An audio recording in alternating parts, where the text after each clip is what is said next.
De hoje nós vamos falar sobre introdução à filosofia e os pré-socráticos. Fique com a gente! Pessoal, nessa primeira aula de introdução aos conteúdos aí que mais caem, né, no Enem, que mais aparecem dentro do Enem, a gente vai estar falando aí sobre como surgiu a filosofia, o princípio básico da filosofia, de onde ela veio, qual a ideia, como começaram a pensar na filosofia.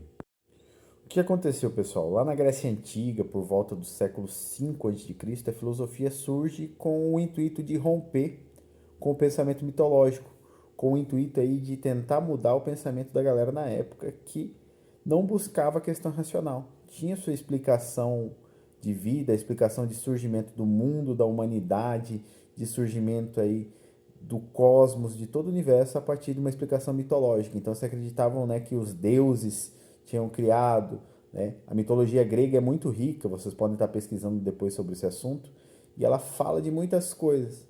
Porém, alguns filósofos, né, resolveram romper com essa ideia de que tudo estava contido nos deuses e começaram a buscar uma explicação racional. Esses filósofos, eles foram chamados de pré-socráticos, ou seja, eles vieram aí antes de Sócrates, né? Esses camaradinhas aí tinham algumas peculiaridades. Eles também são chamados de filósofos da natureza. Por quê?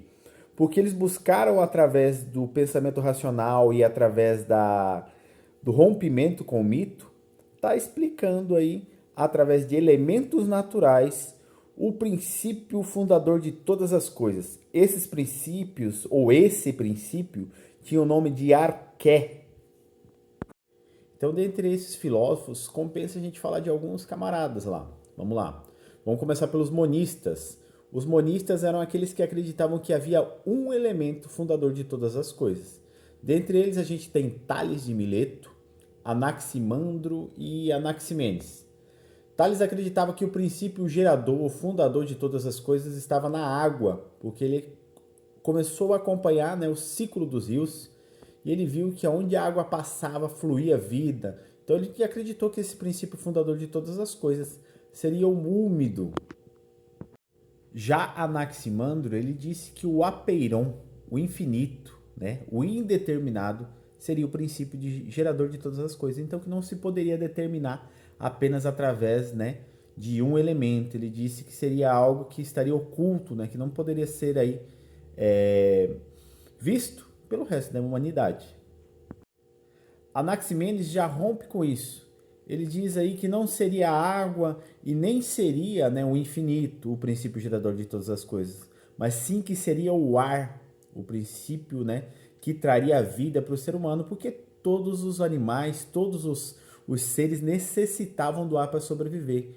E a prova disso seria a pneuma, né, aquilo de estar enchendo os nossos pulmões com ar.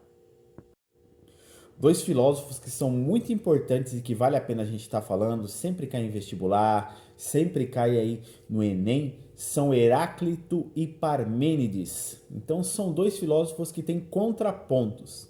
Heráclito, ele começa dizendo que o princípio, o gerador, o fundador de todas as coisas, o arqué, seria aí o movimento, ou seja, né, que o movimento, que a fluidez das coisas, né, que o fluir seria o princípio gerador de todas as coisas. A sua frase mais famosa, eu acredito que seja aí a frase que diz o seguinte: nunca nos banhamos no mesmo rio duas vezes, pois quando entramos no rio já é outro por conta das correntes das águas, e nós também não somos os mesmos, pois estamos em constante transformação.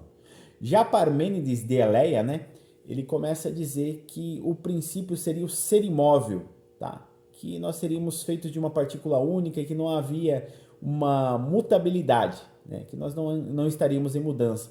E sim, o que seria, né, o princípio gerador ou fundador de todas as coisas seria o ser estático, aquilo que não se move, né? Ele fala aí de um paradoxo, né, sobre Aquiles e a tartaruga, sobre uma corrida, que a gente pode estar fazendo um vídeo depois para vocês, explicando esse paradoxo, né? Então eu fico por aqui falando dos pré-socráticos, pessoal. Se vocês gostaram do vídeo, deixa um like, tá? Compartilhe, Compartilhe com aquele seu amigo que está fazendo Enem, que vai fazer vestibular. Tá? Eu agradeço a atenção de vocês, um abraço e até a próxima.